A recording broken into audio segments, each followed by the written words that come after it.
ഒരു കുട്ടി ജനിക്കുമ്പോൾ more than 300 to 400 plus traits of your grandparents are already there. It's proven in science. ഇത് എൻ്റെ തിയറി അല്ല. സോ അപ്പോൾ ഒന്ന് ആലോചിച്ച് നോക്കൂ. നമ്മൾ പറയും മാലാഖ കുട്ടി, ഒരു തെറ്റില്ലാത്ത കുട്ടിയില്ല. എല്ലാം നമ്മളുടെ ഒരു nth നമ്പർ ഓഫ് നമ്മുടെ ആൻസിസ്റ്ററിൻ്റെ പാറ്റേൺ മുതൽ നമുക്ക് വരാം. What is genetics? It's a memory of your body and genes, right? അപ്പോൾ ഇപ്പോൾ ഷിബ്ലയുടെ അടുത്ത് പറഞ്ഞിട്ടുണ്ടാവില്ല, ഷിബ്ലയുടെ മുടി മുത്തശ്ശിയുടെ പോലെ ഇരിക്കണേ, അല്ലെങ്കിൽ മുഖം അച്ഛൻ്റെ പോലെയാണ്, കളർ അമ്മയുടെ കിട്ടിയ. ഇതൊക്കെ എന്താണ്? ഇതെല്ലാം മെമ്മറിയാണ്, നമ്മുടെ ബോഡിയുടെ മെമ്മറിയാണ്. നമ്മളതിന് ജെനറ്റിക് സയൻറ്റിഫിക്കലി നമ്മൾ ഓരോ പേരിട്ട് വിളിക്കുന്നു. അപ്പോൾ നമ്മുടെ ആൻസിസ്റ്റേഴ്സ് ഗോ ത്രൂ ചെയ്തിട്ടുള്ള, അല്ലെങ്കിൽ നമ്മളുടെ ഏതെങ്കിലും നമ്മുടെ ഗ്രാൻഡ് പാരൻസ് ആവാം, നമ്മളുടെ ഗ്രാൻഡ് പാരൻസിൻ്റെ പാരൻസ് ആവാം, nth നമ്പർ മുതലുള്ള ആരും ആകാം, നമ്മുടെ ലീനേജിലെ പെറ്റേണൽ ഓർ മെറ്റേണൽ ലീനേജിലെ അവർ ക്യാരി ചെയ്യുന്ന പാറ്റേൺസ് ഇവർ മരിച്ചു പോകുമ്പോൾ നമ്മൾ വിചാരിക്കും അവരുടെ കൂടെ തന്നെ അത് പോയി. അല്ല ഷിബ്ല, അതിനൊരു എക്സാമ്പിൾ വളരെ സിമ്പിളായിട്ട് മനസ്സിലാക്കാൻ വേണ്ടിയിട്ട്, ഇപ്പോൾ ഈ ഒരു സ്റ്റുഡിയോ ഒരു 100 അല്ലെങ്കിൽ ഒരു 200 ഇയേഴ്സ് കഴിയുമ്പോൾ ഇവിടെ കാണില്ല. കാരണം ഈ ബിൽഡിംഗ് പോയിട്ടുണ്ടാവും.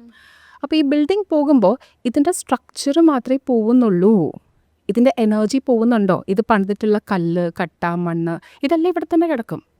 അതില്ലാണ്ടാക്കാൻ നമുക്ക് പറ്റുമോ? പറ്റില്ല. ഈ ബിൽഡിങ്ങിൻ്റെ മോഡലെല്ലാം നമുക്ക് പോകും, ഇതെല്ലാം പൊളിഞ്ഞു പോകും, ഇതെല്ലാം ഇടിഞ്ഞു വീഴും. പക്ഷേ ഇത് പണിതിട്ടുള്ള ആ ഒരു സാധനം, ബേസായിട്ടുള്ള സാധനങ്ങൾ നമുക്ക് ഇല്ലാണ്ടാവാൻ പറ്റില്ല. ഇപ്പോൾ പൊടി, അല്ലെങ്കിൽ അതുപോലെ തന്നെ ഇപ്പോൾ ആ കല്ല്, ഇതെല്ലാം ആ കല്ലായിട്ട് തന്നെ അവിടെ കിടക്കും. ബിൽഡിംഗ് മാത്രമേ നശിക്കുന്നുള്ളൂ, ആ എനർജി അവിടെ തന്നെ കിടക്കുന്നുണ്ട്. അതുപോലെ തന്നെയാണ് നമ്മുടെ ഗ്രാൻഡ് പേരൻസ്, അല്ലെങ്കിൽ നമ്മുടെ പാരൻസ്, നമ്മുടെ ഫാമിലിയിലുള്ള ആൾക്കാർ. ഇവർ മരിച്ചു പോകുമ്പോൾ ഇവരുടെ ബോഡി മാത്രം പെറിഷാവുന്നു, പക്ഷേ എനർജി എവിടെയും പോകുന്നില്ല. Energy cannot be created, neither be destroyed. It can transfer from one medium to another medium, in one form to other form. So ഇവർ പോകുമ്പോൾ, ഫോർ എക്സാമ്പിൾ എൻ്റെ അമ്മയ്ക്ക് ഒരു പീപ്പിൾ പ്ലീസിങ് മെൻറ്റാലിറ്റി ഉണ്ട് എന്ന് വെക്കുക. ആ people pleasing mentality automatically if she couldn't heal, അല്ലെങ്കിൽ എൻ്റെ അമ്മയ്ക്ക് അതിൽ വർക്ക് ചെയ്യാൻ പറ്റിയിട്ടില്ല, അത് തിരിച്ചറിഞ്ഞ് അത് റിലീസ് ചെയ്യാനോ അല്ലെങ്കിൽ അത് മനസ്സിലാക്കാനോ പറ്റിയിട്ടില്ലെങ്കിൽ, it will transfer to the next generation. Body മാത്രമേ പോകുന്നുള്ളൂ, എനർജി നമുക്ക് ഇല്ലാണ്ടാക്കാൻ പറ്റില്ല. അപ്പോൾ ഇതാണ് നമ്മുടെ വളരെ സിമ്പിളായിട്ട് ഒരാൾക്ക് മനസ്സിലാക്കാൻ പറ്റുന്ന രീതിയിൽ നമുക്ക് ഈസി ആയിട്ട് പറയാൻ പറ്റുന്ന വേ. അതുപോലെ ഞാൻ ആദ്യമായിട്ടിത് തിരിച്ചറിഞ്ഞത്, അതായത് ഈ ജനറേഷണലായിട്ടുള്ള അല്ലെങ്കിൽ നമ്മുടെ ആൻസിസ്റ്റേഴ്സിൻ്റെ ഇതിൽ ഇമ്പോർട്ടൻസ് ഉണ്ടെന്ന് മനസ്സിലാക്കിയത് വളരെ കാലം, ഒരു 2010 ആ സമയത്താണ്.